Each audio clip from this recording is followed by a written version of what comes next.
इस्लामी दुनिया और इस्लाम को बेहतर तरीके से समझने के लिए मेरी किताब the curse of God why left Islam को ज़रूर पढ़िए। और अगर आप इस किताब को नहीं खरीद सकते तो PDF ड्राइव से इसे मुफ्त में डाउनलोड कीजिए। इस तरह की मज़ीद वीडियोस को देखते रहने के लिए पाकिस्तानी मुल्हिद को ज़रूर सब्सक्राइब कीजिए और घंटी के बटन को ज़रूर दबाएं। अगर आप लाइन में नहीं लगना चाहते और मेरे शो में हिस्सा लेना चाहते हैं तो मेरे YouTube के चैनल के मेंबर बनिए। ऑलराइट मेरे प्यारे दोस्तों, मैं हूं हारिस सुल्तान, एक पाकिस्तानी मुल्हिद। जहां जहां पे लोग उर्दू हिंदी बोलते हैं, पाकिस्तान में, भारत में, बांग्लादेश, अफगानिस्तान, नेपाल, भूटान, चाइना, जापान, सबको मेरी नेक शुभकामनाएं।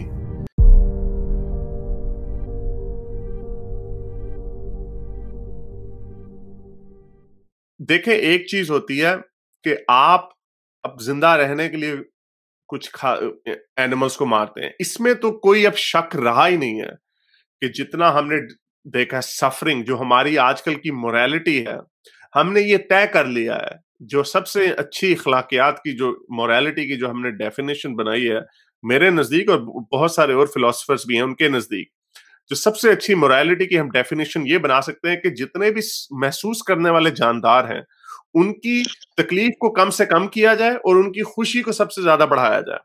जितने भी महसूस करने वाली चीजें, तो हम जो ये एक एथिक्स की डेफिनेशन, अगर हम इस डेफिनेशन को अप्लाई करें तो चाहे हम जानवरों को खाएं अपनी भूख मिटाने के लिए या नहीं, ये तो हमने तय कर लिया है कि जब हम किसी जानदार को तकलीफ पहुंचाते हैं तो ये एक गैर अखलाकी अमल है। ठीक है, कुदरत में इसकी कमजोरी है। अब जैसे शेर भी खा लेता है, बकरी हिरन को खा लेता है, तो उसको, हिरन को भी तकलीफ होती है, जाहिर सी बात है, ये तो नेचर का।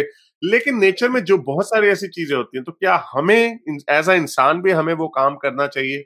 क्या वो इखलाकी, वो नहीं इखलाकियत के जुमरे में नहीं आएगा? हाँ, मजबूरी के जुमरे में जरूर आएगा कि मजबूरी है। मैंने वीगन होने की 2 दफा कोशिश की। एक दफा मैं तकरीबन 6 हफ्ते तक वीगन रहा था, और फिर उसके बाद मैंने आहिस्ता आहिस्ता मीट को बिल्कुल, फिर मैं तोड़ दिया मैंने अपना वो वीगन होने का। लेकिन मैं कोशिश करता रहा, क्योंकि ये वजह नहीं कि मुझे गोश्त नहीं पसंद, मुझे भी बड़ा मजा आता है बोटियां चप चप चबाने का।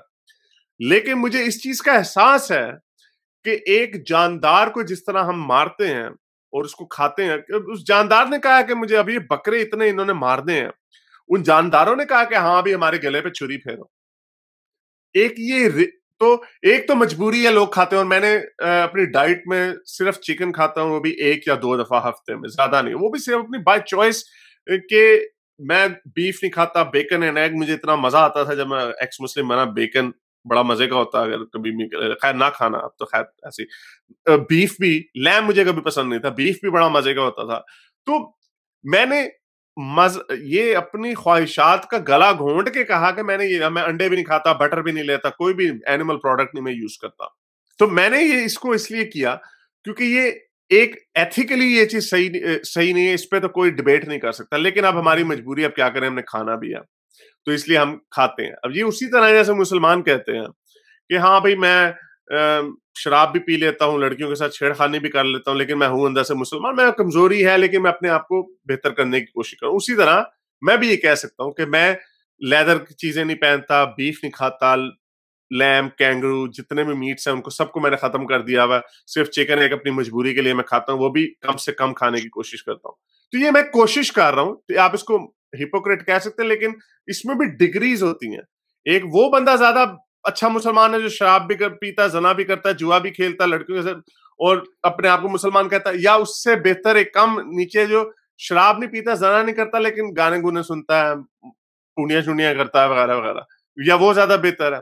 या एक वो मोमिन, बिल्कुल बंदा मोमिन, दाढ़ी रखी और वो कोई गलत काम नहीं करता? तो क्या उसमें डिग्रीज है ना कि कौन ज्यादा बेहतर है, कौन? तो आप कोशिश करते हैं। तो अब ये जो ईद का जो मसला है, अब आपको मैंने मोरालिटी की एग्जांपल बता दी जो सबसे अच्छी सोच समझ बूझ रखने वालों ने तैयार की है। अब आपने एक ऐसा त्योहार बनाया जिसकी मिथोलॉजी है। जैसे भी वो कहानी वो सुना रहे थे, वो गणेश का सर कट गया तो ऊपर हाथी का सर लगा दिया वगैरह, उस तरह की एक कहानी है कि एक बाबा था इब्राहिम, उसके बच्चे को उसने उस दिमाग में वाज़ें आई कि अल्लाह ने कहा कि अपने बेटे की कुर्बानी दे दो। वो भी उठ के अल्लाह ने की सुन के ना अपने बेटे को गले में छुरी फेरने लगा था, तो ऊपर से भेड़ आ गया। ये एक कहानी है, मिथोलॉजी है ये। इस हवाई फायर है, एक बहुत बड़ा हवाई फायर है। उसकी याद में अब करोड़ों जानवरों को तकलीफ दी जाती। जिन लोगों ने नहीं भी गोश्त खाना था, वो भी आज खाएंगे पेट भर भर के। तो ये एक, अगर ना होता, ये फर्ज करो अगर ये ना होता, ये नहीं मैं कह रहा कि गोश्त खाने वाले खत्म हो जाते या कम हो जाते, लेकिन उतनी अजियत नहीं पहुंचनी थी जानवरों को जो आज, जो जो इम्तिहान के बाद रिजल्ट जब आ रहा होता है लोगों को, तो उसके बाद लोग आपकी बनी होती है ना यार रिजल्ट आ, उस तरह बेचारे बकरे गाय भैंसे इंसानों की आजकल ईद के एक दिन पहले उनकी बेचारों की शामत आई होती है कि क्या होना है आप उनके साथ, या जब कसाई उन्हें लेके जा रहा होता है कि, तो ये ग्लोरीफाई करते हैं। और आपको ग्लोरीफाई की मैं अब आता हूँ आपके पॉइंट के ऊपर कि ग्लोरीफाई, जब मैं छोटा था हमारे पाकिस्तान में लाहौर में गैराज में बकरों को ज़िबा करते हैं, गायों को ज़िबा करते हैं वगैरह वगैरह। ऊंट की बड़ी बुरी होती है कुर्बानी, तो वो ग्लोरीफाई छोटे छोटे बच्चे देख रहे होते हैं, तालियां मार रहे होते हैं। तो ये सरतन से जुदा जो है, अब हम देखते हैं कुछ उनमें से इक्का दुक्का बच्चे होते हैं जो हमने भी देखी है कि एक बच्चा गाय को पकड़ रहा है, कह रहा है मैंने इसको, पापा इसको नहीं, आपने मारना नहीं है। जाहिर बात है इंसानियत कहीं ना कहीं आ जाती है, लेकिन ये ग्लोरीफाइड डिसेंसिटाइज करते हैं उनको दिखा के, इसलिए ये एक फजूल त्योहार है। अगर आपने खाना खिलाना है किसी को आटे की बोरी दे दो। और ये पेशेंट भी मैं ये कह रहा हूं क्योंकि ये इसका इससे कोई ताल्लुक नहीं है कि हमें अपनी मजबूरी के लिए हम मैं तो फिर मजबूरी के लिए खा रहा हूं, तुम मजबूरी के लिए, तुम अपने मजहब की वजह से, एक फोंडी कहानी की वजह से खा रहे हो गोश्त को। अगर अब जैसे मैंने पोस्ट डाली थी 2013 में सिंथेटिक मीट बनाया गया जो आई थिंक वो $30,000 का एक बर्गर बना था, महंगा था। 2016 में उसकी कीमत $1,000 तक आ गई। साइंसदानों का ख्याल है कि हम इसकी कोशिश उनकी ये है कि हम सिंथेटिक बीफ को $10 के बर्गर में अगर हम बना दें तो बेहतर हो जाएगा काम। अब दुनिया के जितने भी जिनके सीने में दिल है या जिनको इस चीज का एहसास है, मोरालिटी की जो डेफिनेशन आपको बताइए, जो समझ आ गई है, ज्यादातर लोग, वो वाले लोग जो जिनके सीनों में दिल है, वो लोग फिर ये बकरों को ज़िबा नहीं करेंगे, गाय को ज़िबा नहीं, अभी तो मजबूरी है ना, करनी पड़ती है लोगों को, तब नहीं करेंगे। तब वो कहेंगे हाँ हमें सिंथेटिक बीफ दे दो। तो लेकिन आपके मुसलमान भाई तब भी कहेंगे नहीं नहीं, हमने तो बकरे को जुल्म करना, उसके ऊपर उसकी गर्दन जब तक काटेंगे नहीं, वो बोटियां चब चब चबाएंगे नहीं, तब तक हमें मजा नहीं आएगा। तो ये ग्लोरिफिकेशन का जो मसला अनफॉर्चुनेटली ये रिलीजन से आता है।